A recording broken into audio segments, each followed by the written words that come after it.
आज रात्री माऊलींचा प्रस्थान सोहळा पार पडणार आहे आणि प्रत्येक जण माऊलींप्रती आपली श्रद्धा वेगवेगळ्या पद्धतीने व्यक्त करत आहे। माऊलींना काहीतरी सेवा देण्याचा प्रयत्न करत आहेत। अशीच आपल्याकडे डी.वाय. पाटीलचे इंटर्न्स डॉक्टरची टीम आपल्या सोबत आहे। तेही येणाऱ्या वारकऱ्यांना काही सेवा प्रोव्हाइड करणार आहेत, तर त्यांना आपण विचारूयात, तुम्ही काय करणार आहात? आम्ही लोकांना गोळ्या देतो, तपासतो, जर काही त्रास होत असेल त्यांना तर मग ते आम्ही सेवा करतो त्यांची।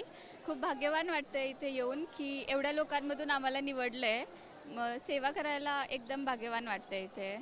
अच्छा, तुम्ही फक्त प्रस्थान सोहळ्यापुरते असणार आहात की पूर्ण वारी करणार? नाही, फक्त प्रस्थान सोहळ्यासाठी 2-3 दिवस जे आळंदीमध्ये असतात तेव्हा जेव्हा लोक बाहेरून येतात इथे, आता पाऊस पण खूप चालू आहे तर खूप गरज आहे लोकांना, पण खूप ताप, सर्दी आणि अंगदुखी वगैरे, तर ह्याचं पुढे जी वारी चालू होईल तर 10 दिवसासाठी पुढच्या पण गोळ्या आम्हाला म्हणजे देऊन त्यांना हे करायला लागतं की तुम्ही सध्या गोळ्या घेऊन बरोबर आहात? मोफत गोळ्या डी.वाय. पाटीलकडून आहे आणि तपासणी सुद्धा करतोय आपण। आपण पाहतोय की डी.वाय. पाटीलचे इंटर्न्स टीम वारकऱ्यांच्या मदतीसाठी आलेली आहे आणि त्यांना मेडिकल सुविधा पुरवत आहे।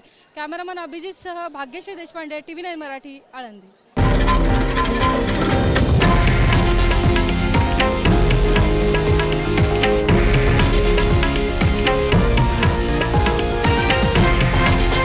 हे आहे देशातील नंबर 1 न्यूज नेटवर्क आणि आपण पाहत आहात TV9 मराठी, एकमेव।